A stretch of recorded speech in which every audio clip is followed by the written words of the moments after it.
আমরা কোরআন থেকে দেখব ঈসা আলাইহিস সালাতু ওয়াস সালামকে আল্লাহ রাব্বুল আলামিন কি দিয়ে প্রেরণ করেছেন, কোরআনের দলিল কোথায় কোথায় আছে।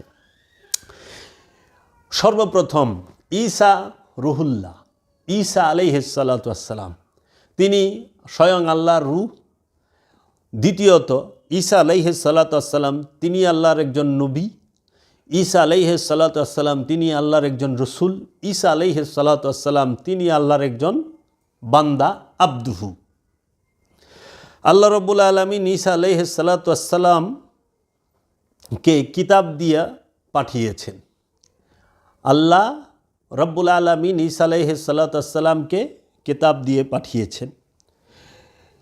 ঈসা আলাইহিস সালাতু ওয়াস সালামকে আল্লাহ রাব্বুল আলামিন শিখিয়েছেন কিতাব, হিকমত, তাওরাত এবং ইনজিল।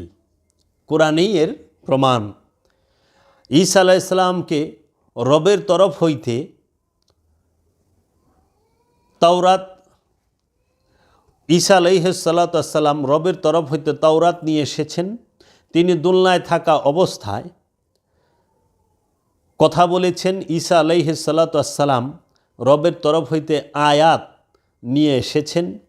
তিনি জন্মান্ধকে ভালো করেছেন। ঈসা আলাইহিস সালাতু ওয়াস সালাম তিনি মৃতকে জীবিত করেছেন। ঈসা আলাইহিস সালাতু ওয়াস সালাম কুষ্ঠরোগীকে ভালো করেছেন। ঈসা আলাইহিস সালাতু ওয়াস সালাম মাটি দিয়ে তৈরি পাখির মধ্যে নফস ফুৎকার করেছেন, নফস প্রাণ দিয়েছেন। এবং ঈসা আলাইহিস সালাতু ওয়াস সালাম তার ভক্তদের মধ্যে কে কী খেয়েছেন তাহা বলে দিতেন, এবং ভক্তদের মধ্যে কার বাড়িতে কি কি আছে সেটাও তিনি তার স্থান থেকে বলে দিতেন। ঈসা আলাইহিস সালাতু ওয়াস সালামকে তার রব বরকতময় করিয়া মনোনীত করিয়াছেন, এবং তিনি মহানবীর উপর ঈমান এনেছেন, এবং তিনি যে সর্বশ্রেষ্ঠ রসুল তার সাক্ষী হয়েছেন। মহানবী সাল্লাল্লাহু আলাইহি ওয়াসাল্লামের উপরে ঈসা আলাইহিস সালাতু ওয়াস সালাম ঈমান এনেছেন, এবং মহানবী মুহাম্মদ সাল্লাল্লাহু আলাইহি ওয়াসাল্লাম যে সর্বশ্রেষ্ঠ রসুল তিনি তার একজন অন্যতম সাক্ষী। এই পৃথিবীর বুকে আল্লাহর প্রেরিত একজন মহাপুরুষ, যিনি নবী, যিনি রসুল, যিনি আল্লাহর বান্দা, আব্দুহু, তার শুভ আবির্ভাব হয়েছেন। সেই মহাপুরুষ তিনি যার আবির্ভাব হয়েছেন, শুভ আগমন হয়েছেন, তিনি রবের কিতাব, হিকমত নিয়ে আগমন করেছেন। সেই মহাপুরুষ হচ্ছেন হযরত ঈসা রুহুল্লাহ আলাইহিস সালাতু ওয়াস সালাম। এই ঈসা আলাইহিস সালাতু ওয়াস সালামের শুভ আবির্ভাব দিবসকে পৃথিবীর বুকে অধিকাংশ মানুষ জানেন ক্রিসমাস ডে নামে, এবং আমাদের বাংলাদেশে বলা হয় বড়দিন। এই নবীর আগমনে পৃথিবীর বুকে যে মানুষ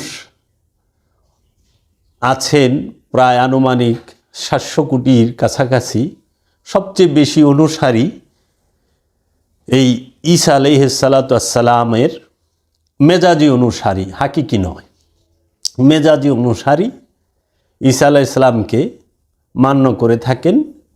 ঈসা রুহুল্লাহকে খ্রিস্টান ধর্মের অনুসারীরা যীশু খ্রিস্ট বলে থাকেন, যীশু খ্রিস্ট নামেই অবহিত করেন। ইনজিলে যীশু, কোরআনুল মাজিদে ঈসা রুহুল্লাহ। আমি এই শুভ দিনে, শুভ আবির্ভাব দিবস উপলক্ষে এই পৃথিবীর জাতি, ধর্ম, বর্ণ সকল মানুষকেই জানাই ঈদ মুবারক, শুভ আবির্ভাব দিবস। হে আল্লাহর নবী ঈসা আলাইহিস সালাতু ওয়াস সালাম, শুভ আবির্ভাব দিবস হে যীশু খ্রিস্ট।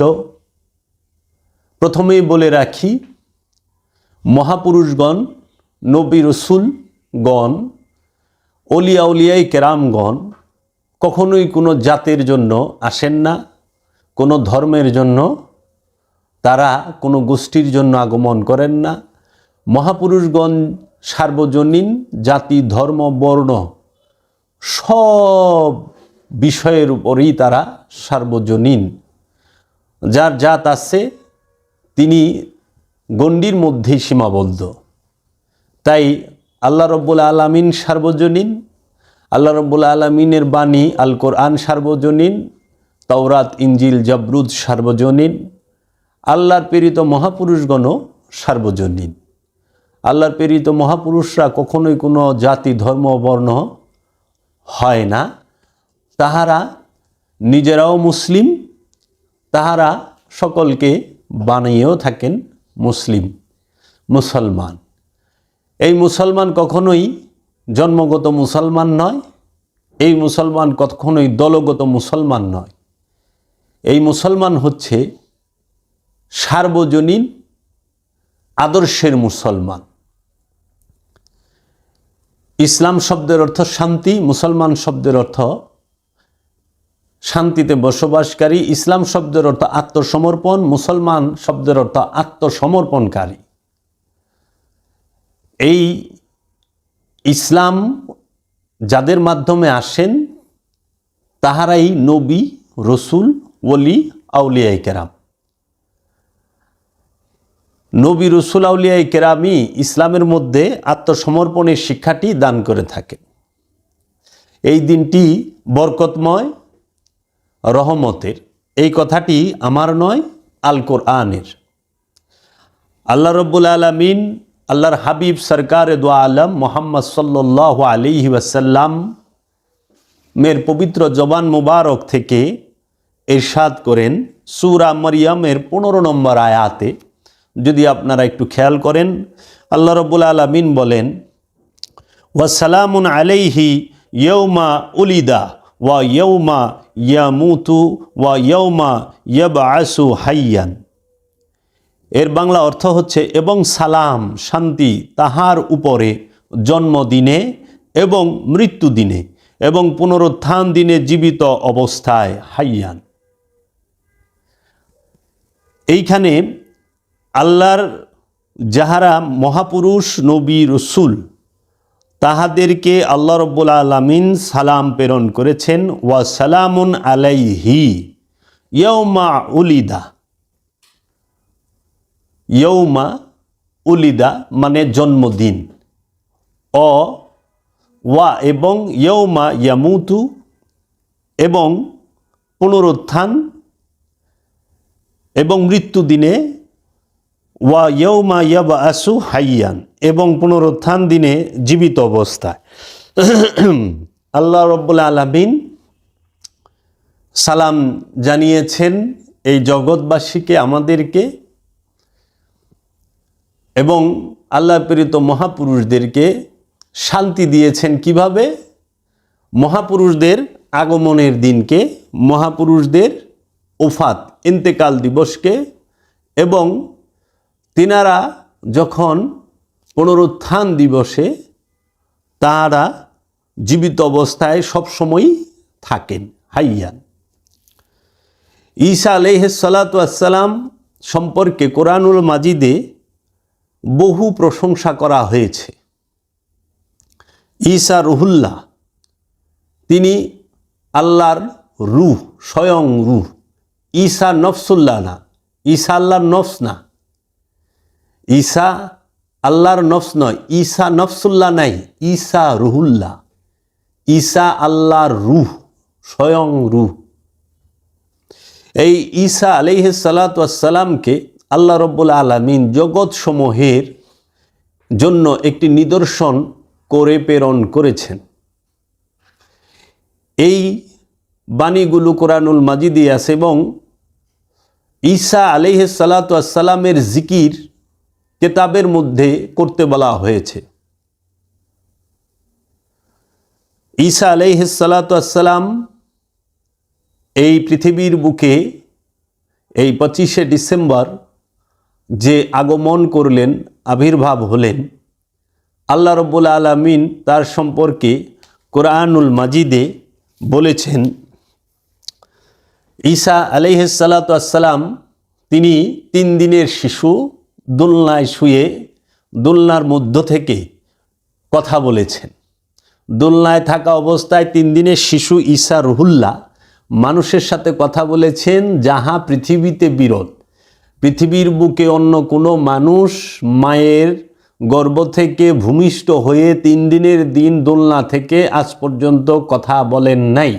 এইটাই হচ্ছে ঈসা রুহুল্লাহর সবচেয়ে বড় একটি মৌজেজা।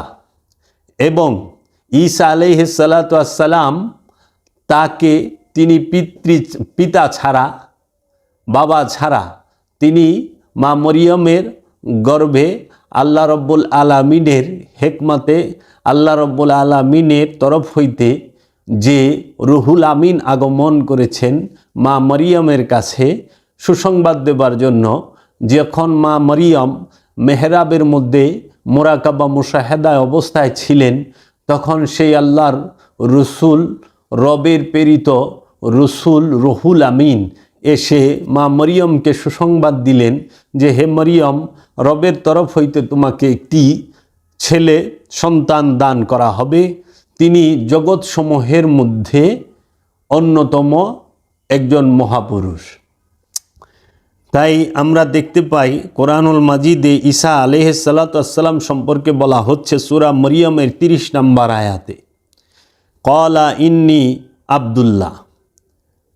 ঈসা আলাইহিস সালাতু ওয়াসসালাম বললেন, ইন্নী, নিশ্চয় আমি আব্দুল্লাহ, আল্লাহর বান্দা। আতানিয়াল কিতাব, আমাকে আল্লাহ রব্বুল আলামিন কিতাব দিয়ে পাঠিয়েছেন, কিতাব দান করেছেন। ওয়া জাআলনি নবিয়ান, এবং আমাকে নবী হিসেবে নির্বাচিত করা হয়েছে, মনোনীত করা হয়েছে। খেয়াল করুন সুপ্রিয় দর্শক মণ্ডলী, 3 দিনের শিশু, সূরা মরিয়মের 30 নম্বর আয়াতে বলা হচ্ছে, ক্বালা ইন্নী আব্দুল্লাহ, নিশ্চয় আমি আল্লাহর বান্দা। ঈসা আলাইহিস সালাতু ওয়াসসালাম 3 দিনের শিশু, তিনি বলতেছেন নিশ্চয় আমি আল্লাহর বান্দা। 1 ওয়াক্ত নামাজও তখন পড়া হয় নাই, 30টা রোজাও করা হয় নাই, হজ করেন নাই, কুরবানি করেন নাই, যাকাত দেন নাই। কারণ 3 দিনের শিশু, দোলনায় শোয়া অবস্থায়। কুরবানি না করেও আল্লাহর আব্দুহু, যাকাত না দিয়েও আল্লাহর আব্দুহু, 5 ওয়াক্ত নামাজ না পড়েও আল্লাহর আব্দুহু, কোনো মাদ্রাসায় মসজিদে মক্তবে শিক্ষা না নিয়েও আল্লাহর আব্দুহু, কোনোখানে যায়া এই ওয়াজ নসিহত না শুনেও আল্লাহর আব্দুহু। এর কারণ কি? এইটা রহস্যময় বিষয়, এটা গবেষণার বিষয়। জানতে হইলে গবেষণা করতে হবে এবং ভাবতে হবে, এবং রবের দায়মি সলাতে নিজের মন প্রাণকে উৎসর্গ করে এই রহস্যের বিষয়গুলো জানতে হবে। কিভাবে ঈসা রুহুল্লাহ আল্লাহর আব্দুহু বলে সম্বোধন করলেন, এবং তাকে নবী হিসেবে নির্বাচিত করা হয়েছে, এবং তাকে কেতাব দেওয়া হয়েছে। আতানিয়াল কেতাব, আমাকে আল্লাহ কেতাব দিছে। 3 দিনের শিশু, তাকে আল্লাহ কেতাব দিল। সেই কিতাব কোন কিতাব? সেটা কি হস্তলিখিত হিব্রু ভাষায় কাগজ আর কালির বাইন্ডিংয়ের বই? সেটা কি হস্তলিখিত কাগজ কালির বাইন্ডিংকৃত কোনো বই ছিল? হিব্রু ভাষার হস্তলিখিত কাগজ কালির বাইন্ডিংকৃত ছাপাখানা থেকে বাইন্ডিং করা কোনো বই ছিল? ঈসা আলাইহিস সালাতু ওয়াসসালাম কি তার মায়ের গর্ভ থেকে কোনো প্রকার বই নিয়ে আসছিলেন? না, আসেন নাই। তাহলে কোন কিতাব আল্লাহ তাকে দিল? 3 দিনের শিশু বলতাছে, ক্বালা ইন্নী আব্দুল্লাহ আতানিয়াল কিতাব, আমাকে কিতাব দেওয়া হয়েছে। সেই কিতাব নিঃসন্দেহে আল্লাহর নূরের কিতাব, নুরি কিতাব, রহস্যময় কিতাব।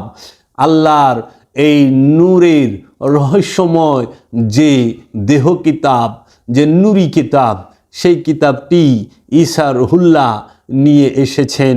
তাই আমরা কি নিঃসন্দেহে বলতে পারি না ঈসা আলাইহিস সালাতু ওয়াসসালাম তিনি নিজেই আল্লাহর নূরে নূরময় নুরি কিতাব, আল্লাহর জাত নুরি কিতাব। এই ঈসা রুহুল্লাহ কিতাব নিয়ে আগমন করেছেন।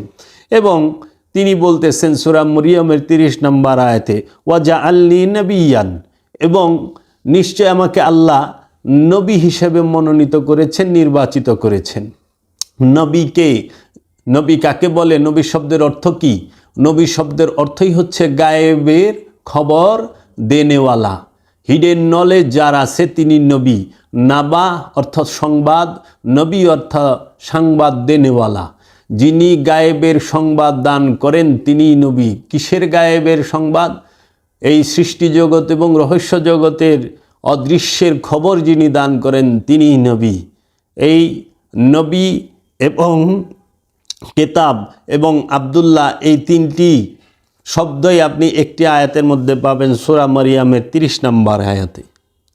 তারপর ঈসা আলাইহিস সালাতু ওয়াস সালাম, তিনি আল্লাহর নবী, আল্লাহর মনোনীত নবী। তিনি আল্লাহর তরফ হতে কিতাবপ্রাপ্ত এবং তিনি আল্লাহর বান্দা। 3 দিনের শিশু মায়ের গর্ভ থেকে ভূমিষ্ঠ হওয়ার পরে দোলনায় শুয়ে বলতেছে, আমি আল্লাহর বান্দা, আল্লাহ আমাকে কিতাব দিয়েছেন এবং আমি আল্লাহর নবী।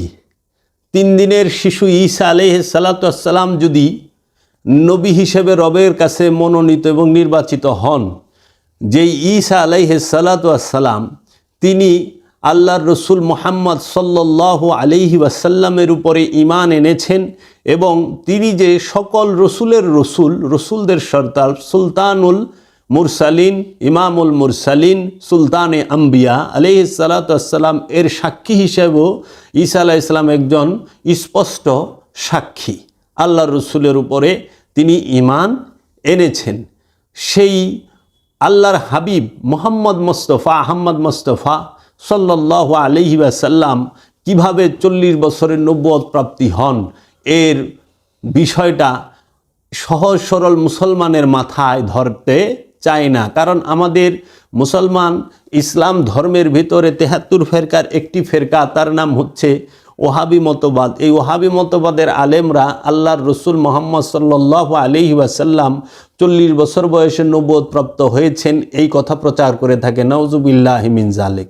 যেখানে ঈসা রুহুল্লাহ ভূমিষ্ঠ হয়েই বললেন, ওয়াজআলনি নবিয়ান, আমাকে আল্লাহ নবী হিসেবে মনোনীত করেছেন।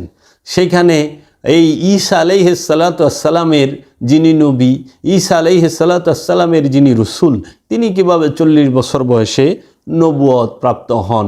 এটি সম্পূর্ণ মিথ্যা অপপ্রচার করা হয়। আল্লাহর হাবিব ঈসা আলাইহিস সালামের আগমনের আগেও তিনি নবী, আল্লাহর হাবিব ঈসা আলাইহিস সালামের আগমনের আগেও তিনি রসুল। সেটা কিভাবে? আমরা স্পষ্ট প্রমাণ পাই, আমা আরসালনাকা ইল্লা রাহমাতাল লিল আলামিন, হে আমার হাবিব, আমি আপনাকে জগৎ সমূহের রহমত করে প্রেরণ করেছি। তাহলে আল্লাহর হাবিব তিনি নবী, তিনি ওলি, তিনি আব্দুহু, তিনি রসুল, তিনি উম্মি এবং তিনি জগৎ সমূহের রহমত। তা আল্লাহর রসুল রহমত করে আল্লাহ রব্বুল আলামিন আল্লাহর রসুলকে কবে পৃথিবীর বুকে পাঠালেন? সেটা কি আজ থেকে 1450 বছর আগে, নাকি বাবা আদমের আগমনেরও আগে? এবং এই পৃথিবীর বুকে এই সৃষ্টির মধ্যে 18,000 মাখলুকাত সৃষ্টির আগে থেকে আল্লাহর হাবিব তিনি রহমত, তিনি বরকত, তিনি নিয়ামত। তাই এই ওহাবিদের ষড়যন্ত্র আমরা সাধারণ মুসলমানেরা বুঝতে পারি না। এই না পারার দরুন রসুল সাল্লাল্লাহু আলাইহি ওয়াসাল্লামকে নিয়ে এবং আল্লাহর রসুলের যে বংশধর আওলাদে রসুল, আলে রসুল, তাদেরকে নিয়ে বিভিন্ন বাজে মন্তব্য এই ওহাবি মূর্খরা করে থাকেন, এই অজ্ঞরা করে থাকেন। কারণ ওহাবিদের মূল দর্শনটি হচ্ছে অনুষ্ঠান কেন্দ্রিক। ওহাবিরা অনুষ্ঠানকে একমাত্র মূল বিষয় বলে ধরে নেয়। এরা অনুষ্ঠান সর্বস্ব, অনুষ্ঠানের বাহিরে এদের কোনো প্রকার জ্ঞান চর্চা নাই এবং কোনো প্রকার জ্ঞানের বিষয় তাদের জানা নাই। তারা শুধু কাগজ কালির এবং ভাষার বাইন্ডিংকৃত কিতাবকে কিতাব বলে মনে করেন। কিন্তু আল্লাহর নবীগণ, আল্লাহর রসুলগণ, আল্লাহর অলিগণ যে জিন্দা কিতাব, আল্লাহর জাত নূরে নূরময় কিতাব, সেই জাত নূরে নূরময় কিতাবকে জীবনেও তারা পাঠ করতে পারলেন না। তাহারা জীবন ভরা শুধু কাগজ কালি এবং ভাষার বাইন্ডিংকৃত বই পড়ে পড়ে এই মগজকে শুকিয়ে ফেললেন। তো কাজেই এরা কোনোদিন সেনার এলেমের ধারের কাজ দিয়েও নাই। তারপরে দেখুন ঈসা আলাইহিস সালাতু ওয়াস সালাম সম্পর্কে আল্লাহর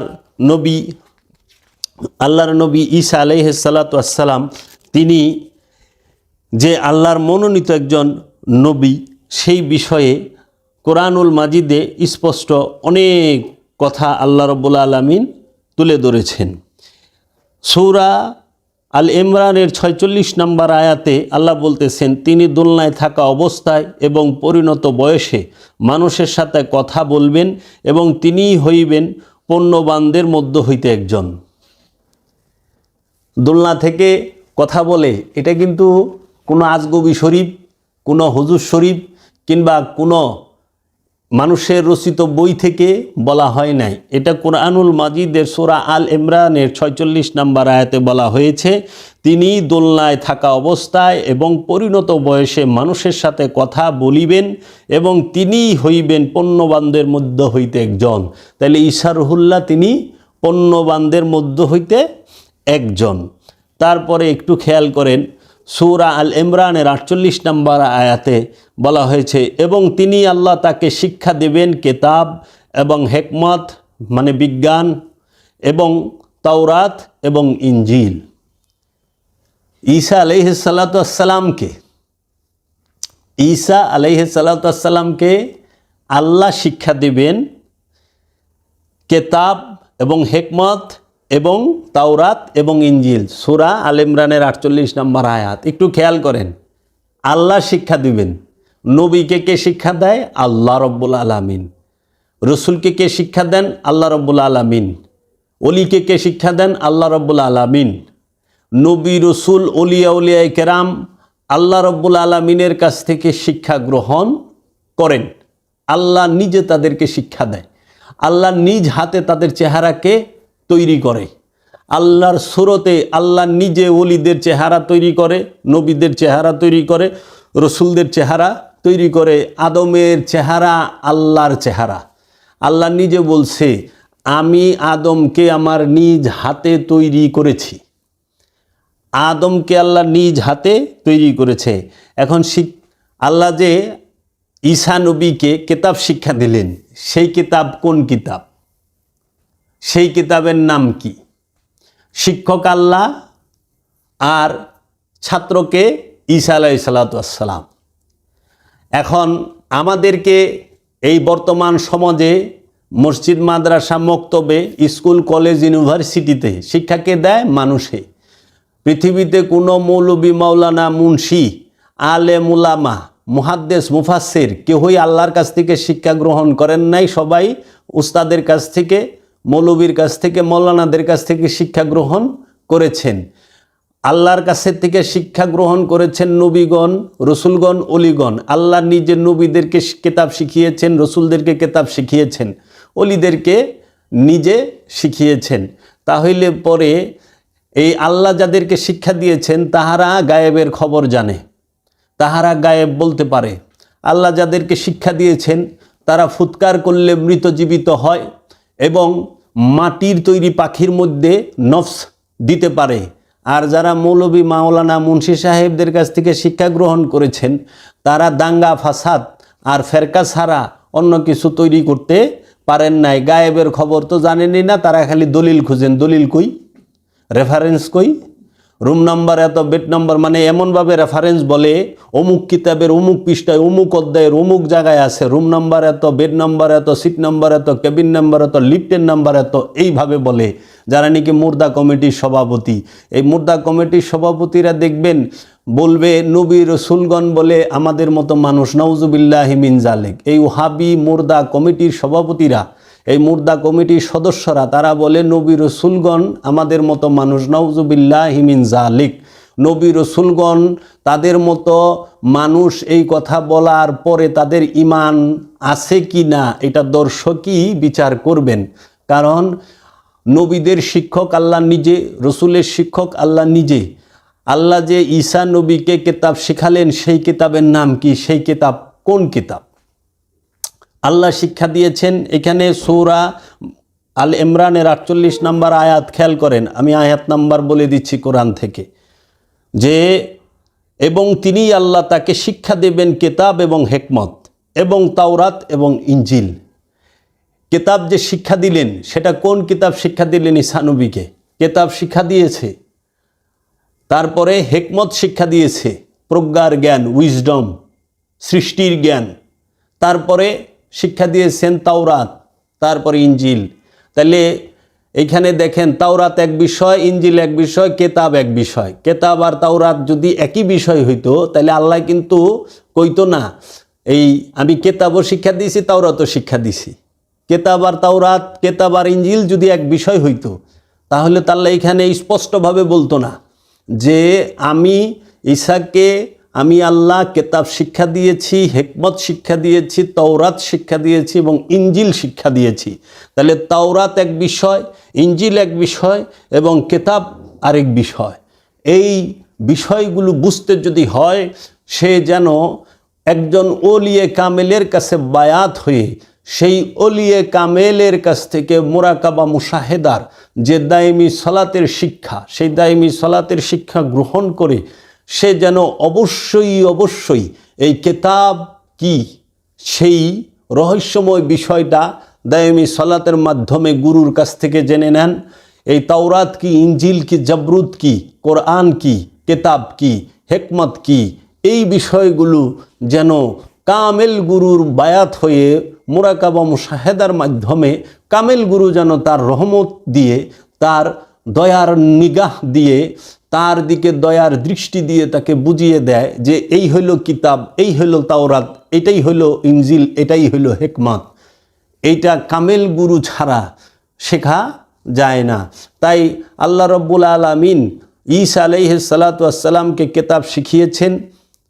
আল্লাহ রব্বুল আলামিন ঈসা আলাইহিস সালাতু ওয়াস সালামকে হিকমত শিখিয়েছেন, তাওরাত শিখিয়েছেন, ইনজিল শিখিয়েছেন। আর ঈসা আলাইহিস সালাতু ওয়াস সালামের আগমনের আগেই আল্লাহ তাওরাত শিখাই দিছে, ইনজিল শিখাই দিছে এবং হিকমত শিখাই দিছে, কিতাব শিক্ষা দিছে। ঈসা আলাইহিস সালাতু ওয়াস সালামের ওফাতের পরে, ঈসা আলাইহিস সালামের পর্দা গ্রহণের পরে 1000 বছর পরে আইসা, 1000 বছরেরও বেশি পরে আইসা ইনজিল হস্তলিখিত হয়েছে। আমরা বর্তমানে যে ভাষায় এবং কাগজ কালির লেখায় কাগজের মধ্যে ছাপানো বাইন্ডিংকৃত ইনজিল পাই, সেটা ঈসা রুহুল্লাহর আবির্ভাবেরও 1000 বছর পরে লেখা হয়েছে, তৎক্ষণাৎ লেখা হয় নাই। একটু গবেষণার দৃষ্টি দিয়ে দেখবেন, একটু বিবেক এবং বিবেচনার দৃষ্টি দিয়ে দেখবেন যে আল্লাহ এখানে কি বলতেছেন। এই রহস্যময় বিষয়গুলো আমাদের থেকে অনেকে ফেরকাবাজি দিয়ে ঢেকে রেখেছে। আজকে তার জন্য আমাদের এই সমাজে মানুষ কেতাব আর বইয়ের তফাৎ বুঝে না। কেতাব এক বিষয়, বই আরেক বিষয়। কেতাব এক বিষয়, ভাষা আরেক বিষয়। তাই আজকে কোরআন বুঝতে চায় গ্রামার দিয়ে, গ্রামার দিয়ে ভাষা বোঝা যায়, কোরআন বোঝা যায় না। কোরআন বোঝা যায় নূর দিয়ে, কারণ কোরআন বুঝতে হয় পবিত্র হয়ে, লা ইয়ামাসসাহু ইল্লাল মুতাহহারুন, কেউই স্পর্শ করতে পারবে না ওই কোরআনকে পবিত্র হওয়া ব্যতীত। সেই পবিত্র কখনোই পরিষ্কার নহে। পরিষ্কার মানেই হচ্ছে পানি দিয়ে ওযু করা অথবা পানি দিয়ে গোসল করা, মানে শরীরকে পরিষ্কার করা, শরীরে যেন কোনো ময়লা না থাকে, এটা হলো পরিষ্কার। আর পবিত্র হইল যেন নফসের সাথে খান্নাসরূপী শয়তান না থাকে। খান্নাসরূপী শয়তান মুক্ত হইলে সে হয় পবিত্র। আর ওই পবিত্র ব্যক্তি পবিত্র কোরআন যে, নূরি কোরআন যে, সেই কোরআনকে স্পর্শ করতে পারে, নূরি কেতাব যে সেই কেতাবকে পাঠ করতে পারে, সেই কেতাবের শিক্ষা গ্রহণ করতে পারে। তাই আমি আপনাদের কাছে বিনীত অনুরোধ রাখব, আগে পরিষ্কার এবং পবিত্রতার পার্থক্য বুঝেন, আগে কেতাব এবং বইয়ের পার্থক্য বুঝেন। আগে এই যে মুসলমান, এই মুসলমানের মধ্যে কয়টি স্তর, কয়টি ভাগ, সেটিও বোঝার চেষ্টা করেন। এখন আমরা দেখব ঈসা রুহুল্লাহ তিনি আগমন করে কি কি করলেন। স্পষ্ট কুরআনুল মাজিদে আল্লাহ রব্বুল আলামিন সূরা আল ইমরানের 49 নম্বর আয়াতে বলতেছে যে, এবং তাকে বনি ইসরাইলদের দিকে রসুল করিবেন, নিশ্চয়ই তিনি বলিবেন, তোমাদের রবের পক্ষ হইতে অবশ্যই আমি তোমাদের নিকট আয়াত নিদর্শন লইয়া আসিয়াছি। ঈসা রুহুল্লাহ আল্লাহর তরফ থেকে আয়াত নিয়ে এসেছেন। এখন কোরআনের আমরা যে মেজাজি কোরআন পড়ি, আরবি ভাষার কোরআন পড়ি, আরবি ভাষার কোরআনের মধ্যে যে লাইন, তাকে যদি আমরা আয়াত বলে থাকি, সেটাই যদি প্রকৃত আয়াত হয়, তাহলে ঈসা রুহুল্লাহ যে আয়াত নিয়ে আগমন করলেন, সেটা কোন আয়াত? সেটা কোন আয়াত? তিনি তো আরবি ভাষার একটা লাইন নিয়ে আসেন নাই। কিন্তু আল্লাহ তো বলতেছে যে আমি তোমাদের নিকট আয়াত লইয়া আসিয়াছি। ঈসা রুহুল্লাহ বলতেছে আমি তোমাদের নিকট আয়াত লইয়া আসিয়াছি। আয়াত বলতে কি বোঝায়? এই আয়াত যদি আরবি ভাষার আরবি লাইন হয়, তাহলে পরে ঈসা রুহুল্লাহ তার আরবি ভাষা না। ঈসা রুহুল্লাহর ভাষা হইল হিব্রু। ওনার জন্মস্থান ফিলিস্তিনে, বেতেলহেমে। এই ফিলিস্তিনে যার আবির্ভাব, তিনি হিব্রু ভাষায় আগমন করেছেন, হিব্রু ভাষায় কথা বলেছেন। তিনি তো আরবির লাইন নিয়ে আসেন নাই। ইঞ্জিলের প্রতিটি লাইন কি আয়াত? কয়জন মুসলমান আলেম বর্তমান সমাজে স্বীকার করবেন যে ইঞ্জিলের প্রতিটি লাইন একটি আয়াত? তো বইয়ের লাইন হইল মেজাজি আয়াত, আর আল্লাহর নবী, আল্লাহর রসুলগণ এবং আল্লাহর কামেল ওলিগণ, আল্লাহর আব্দুহগণ, তারা হলো আল্লাহর নূরের আয়াত, আল্লাহর জাতের আয়াত, নিদর্শন, আল্লাহর জাতের নিদর্শন। তারপরেই বলতেছে, নিশ্চয় আমি তোমাদের জন্য মাটি দ্বারা একটি পাখি সদৃশ্য সৃষ্টি করিব, সুতরাং আমি তাহার মধ্যে আল্লাহর হুকুমে ফুৎকার করিব, সুতরাং উহা পাখি হইয়া যাইবে। খেয়াল করেন, আল্লাহর নবী ঈসা রুহুল্লাহ, ঈসা আলাইহিস সালাতু ওয়াস সালাম বলতেছেন, নিশ্চয়ই আমি মাটি দিয়া একটি পাখি তৈরি করব এবং তোমাদের সামনে সেই মাটি দিয়া তৈরি পাখির মধ্যে ফু দিমু, ফুৎকার করুম, একটা ফু দিমু, সঙ্গে সঙ্গে পাখিটা জীবিত হইয়া উড়িয়া যাইবে। চিন্তা করতে পারছেন? রু ফুৎকার করব না, নফস ফুৎকার করব। পাখির মধ্যে নফস আছে, রু নাই। কারণ রুহে হাইওয়ানি বলতে কোনো রু নাই। যারা রুহে হাইওয়ানি বলেন তারা রু সম্পর্কে অজ্ঞ, মূর্খ। এই মূর্খদের পাল্লায় পড়ে মানুষ বিপথগামী, পথভ্রষ্ট হয়েছে। বর্তমান সমাজে যে সমস্ত পীর, মাশায়েখ, মুন্সি, মৌলভী, মাওলানারা রুহে হাইওয়ানি বলেন, তারা সম্পূর্ণ মূর্খ, অজ্ঞ। তাদের রু সম্পর্কে কোনো ধারণা নাই। তারা নফস সম্পর্কেই জানেন না, রুহের ভাগ করতে গেছেন। এই সমস্ত অজ্ঞ, এই ফাউল মানুষদের পাল্লায় পড়ে শত শত মানুষ পথভ্রষ্ট এবং বিপদগামী হয়েছে। আল্লাহর নবী ঈসা আলাইহিস সালাতু ওয়াস সালাম যদি তার জবান মুবারক দিয়ে ফু দেয়, তাহলেই প্রাণ সঞ্চার হয়। প্রাণ দেওয়ার ক্ষমতা কার আছে? রুহের। কারণ ঈসা আলাইহিস সালাতু ওয়াস সালাম নফসুল্লাহ না, রুহুল্লাহ, স্বয়ং রূহ, রবের স্বয়ং রূহ। রু যদি ইচ্ছা করে নফস সৃষ্টি করতে পারে, কিন্তু নফস কোনো দিন রু সৃষ্টি করতে পারে না। কারণ রু স্রষ্টা, নফস সৃষ্টি। এইখানে তার দলিল, ঈসা রুহুল্লাহ স্রষ্টা আর নফস হইল সৃষ্টি। এর জন্য ঈসা রুহুল্লাহ, ঈসা নফসুল্লাহ না। নফস সারা জীবন ফু পারলেও প্রাণ সঞ্চার হবে না, সৃষ্টি হবে না। রূহ ফুৎকার করলে সঙ্গে সঙ্গে প্রাণ সৃষ্টি হবে, প্রাণ সঞ্চার হবে, প্রাণ সে তার কর্ম শুরু করবে। মাটি দিয়ে পাখি বানাও, ওই মাটির পাখির মধ্যে আমি ফুৎকার করে দেব, সঙ্গে সঙ্গে সে জীবিত হয়ে উড়ে যাবে। নফস প্রাণ না থাকলে উড়তে পারবে না। এর জন্য রূহ পশু পাখির মধ্যে নাই। রূহ অবস্থান করে সূক্ষ্ম রূপে জিন আর ইনসানের মধ্যে, বীজ রূপে, গুপ্ত এবং সুপ্ত রূপে। সেই রূহকে মুরাকাবা, মুশাহেদার, দায়েমি সলাতের মাধ্যমে জাগ্রত করে তুলে এই জিন আর ইনসান। এই জিনের মধ্যেও রূহ প্রকাশ হয় না, ইনসানের মধ্যেই একমাত্র রূহ প্রকাশ হয়। এই জন্য রুহের ভাগ হয় না, নফসের ভাগ হয়। রুহের কোনো প্রকার ভেদ নাই, নফসের প্রকার ভেদ। নফস সম্পর্কে অজ্ঞতা এবং রুহ সম্পর্কে অজ্ঞতার কারণে রুহের 5 ভাগ। কোনো সুফি নামধারী এই মূর্খের দল করে থাকে।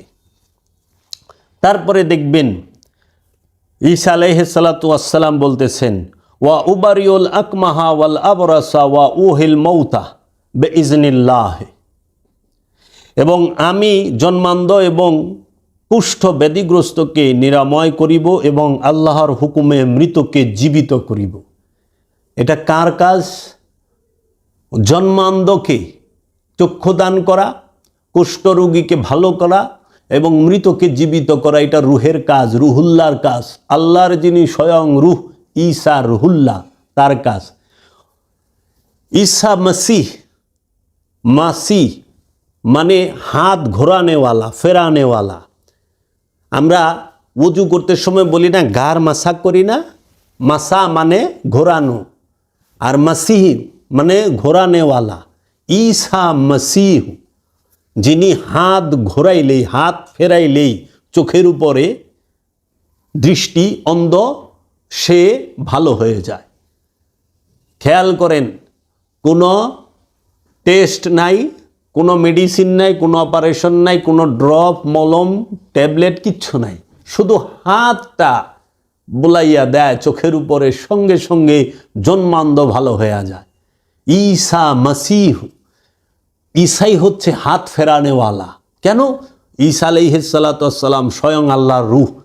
আল্লাহর রূহ যখন নফসের উপরে হাত ফেরায়, ওই রুহের হাত মুবারক ফেরায়, তখন এই নফসের ইন্দ্রিয় সচল হয়ে যায়। কারণ চোখ একটা ইন্দ্রিয়, তার দৃষ্টি বন্ধ থাকে। রূহ যখন তার হাতটা ওই ইন্দ্রিয়ের মধ্যে ঘোরায়া দেয়, তখন সেই ইন্দ্রিয় সচল হয়ে যায়। জন্মান্ধ সে ভালো হয়ে যায়, কুষ্ঠরোগী সে ভালো হয়ে যায়। এখন আমাদের সমাজের মধ্যে আমরা যারা আছি তারা তো রুহুল্লাহ না।